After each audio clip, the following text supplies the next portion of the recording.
de lo que no hablan los críticos a López-Gatell. La postura para juzgar la estrategia del gobierno frente a la pandemia venía ya determinada, en la gran mayoría de los casos, por la postura que se tenía a favor o en contra del gobierno electo. Este es un fenómeno globalizado. La pandemia es aprovechada por los grupos políticos de oposición aquí y en el resto de los países llamados democráticos. Ya advertimos que en el caso de México, a los partidos de oposición y grupos con aspiraciones políticas se suman las grandes corporaciones de alimentos chatarra, refrescos, alcohol y tabaco, para aprovecharse de la pandemia y atacar a un gobierno que los sacó del lugar central que ocupaban dentro del poder político. En estas campañas sobresalen los articulistas que toman cualquier nota publicada en otra nación y que puede servir para sus ataques, para presentarla como evidencia científica en medio de un mar de datos contradictorios. Vemos así una larga lista de nuevos epidemiólogos expertos en el COVID-19. No es propósito aquí entrar en la misma área, solo se quiere señalar los elementos que, desde una perspectiva sociológica, deben tomarse en cuenta para evaluar una política contra la pandemia y en especial para compararla con la desarrollada en otras naciones. Estos elementos son los determinantes sociales que muy poco se consideran en la marabunta de juicios y opiniones respecto a la estrategia frente a la pandemia en México, en especial cuando se hacen estos juicios comparándola con otras naciones. El primer determinante, que debería ser obvio cuando se comparan resultados entre naciones para combatir la pandemia en la dimensión de la población de México con los países con los cuales se compara. Se compara número de fallecimientos de nuestro país con otros que tienen 5 o 10 veces menos habitantes. Lo anterior lleva a señalar que deben establecerse las comparaciones por millón de habitantes. ¿Cuántos muertos por millón de habitantes tienen los países a comparar? En este sentido, México ocupa el 10º lugar en cantidad de población, con 129 millones de habitantes, mientras España tiene 46 millones, 30º lugar, Italia 60 millones, 23º lugar, o Brasil 212 millones, 6º lugar. Así como no es válido comparar a México con España e Italia, porque sus poblaciones son mucho menores y es lógico que tengamos un número mayor de fallecidos. Tampoco lo es comparar con Brasil, porque su población es mucho mayor y sería esperable que pueda tener un mayor número de decesos. El segundo determinante, tan determinante como el anterior, es el grado de pobreza del país con el que se compara. La pobreza es el indicador de una serie enorme de determinantes sociales de las condiciones de vida y de las posibilidades de responder a una emergencia desde la perspectiva individual, social y gubernamental.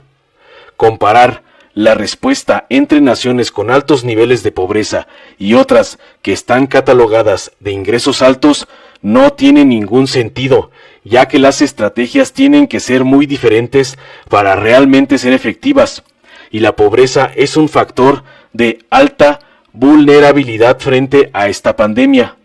En este sentido, México presenta un porcentaje muy alto de su población viviendo en pobreza, más del 40%, mientras otras naciones como Bolivia llegan a 34%, o, en su caso, Chile presenta 8.6%, y en las naciones de ingresos altos, mucho menores. El tercer determinante es el estado de salud de la población. Cuando nos referimos al estado de salud de la población, sería más preciso referirnos al estado del sistema inmunológico de los individuos de esa nación.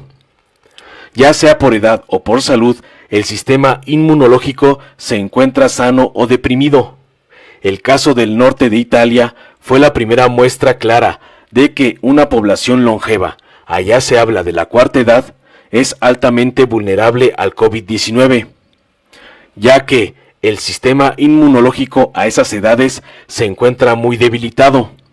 Se podría esperar que en poblaciones como la mexicana, con un promedio de edad de 29 años, la vulnerabilidad sería mucho menor.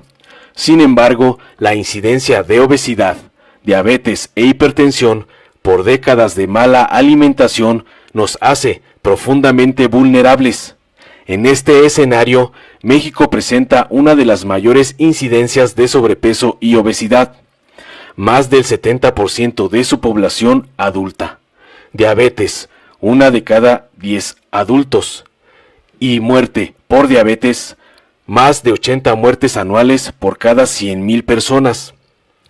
El cuarto determinante, muy vinculado a la pobreza, es el alto porcentaje de las personas en la economía informal, que en un país viven en la economía formal y las que viven en la economía informal.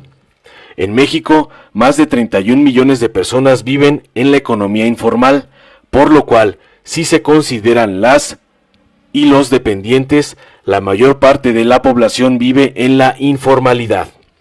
Lo anterior significa falta de seguridad social, imposibilidad mayor de guardar confinamiento y, por lo tanto, dificultad extrema para seguir las medidas de sana distancia, higiene, etc. La estrategia contra el COVID-19 en un país donde la economía informal es del doble o mayor que la de otra nación requiere una estrategia diferenciada y sus resultados no deberían ser comparables. Para dar una idea, América Latina y el Caribe, junto con el África subsahariana, son las regiones en el mundo con la mayor población en la economía informal. El quinto determinante, la cohesión social o su contrapartida, el grado de aculturación. La integridad cultural, que puede observarse en diversas regiones del mundo, ha permitido dar una respuesta organizada desde el interior de las comunidades. Esto puede observarse desde las medidas que han tomado diversas comunidades indígenas del estado de Oaxaca hasta las prácticas en regiones de la India, donde los comportamientos de cuidado han sido ejemplares. Desgraciadamente, los procesos de aculturación provocan una gran vulnerabilidad en la capacidad de respuesta frente a la pandemia. Con valores ajenos, transmitidos a través de los medios de comunicación y la publicidad, que valoran formas de vida individualistas y se presenta el consumismo como el valor supremo y al cual no se tiene acceso, se da una pérdida profunda de los valores comunitarios y la confianza mutua. En los cinturones de miseria y en los grupos sociales que han perdido identidad y carecen de acceso a la educación, la desconfianza es profunda. No se siguen las recomendaciones. La desconfianza se agudiza con las pugnas políticas que se aprovechan de la pandemia, como lo ha alertado el director de la Organización Mundial de la Salud. El sexto determinante, y uno de los más importantes, es el estado del sistema de salud. Se puede medir por número de médicos por cada 1,000 habitantes. Por ejemplo, Alemania tiene 4.2, mientras México solo 2. Por camas de hospital por cada 1,000 habitantes, México tiene 1.4, China 4.3, España 3. De igual manera, el presupuesto a salud en nuestro país está muy por debajo del presupuesto destinado a otras y en otras naciones. Así la infraestructura hospitalaria, número de enfermos, etc. Todo esto se resume en los siguientes datos que se dan por 100,000 habitantes. Mientras las muertes por causas prevenibles en México alcanzan 212, el promedio en la OCDE era de 133.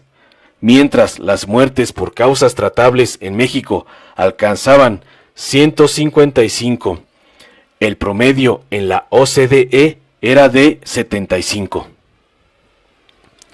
Estos 6 determinantes no son los únicos, pero sí deben ser considerados cuando comparamos entre las estrategias frente a la pandemia de diversas naciones. Esta situación no puede analizarse tomando un solo determinante. Se necesita cruzar diversos determinantes. Debe partirse de una visión de sistemas complejos.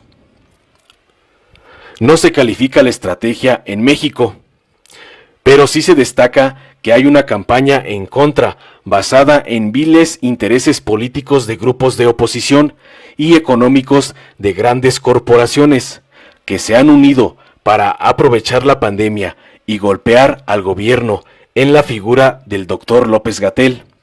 Entre estos grupos políticos, exfuncionarios y corporaciones destacan los que son responsables de muchos de estos determinantes, en especial los referidos al estado de salud de la población, al desmantelamiento del propio sistema de salud, además de haber contribuido a una política económica que agudizó los niveles de pobreza en el país.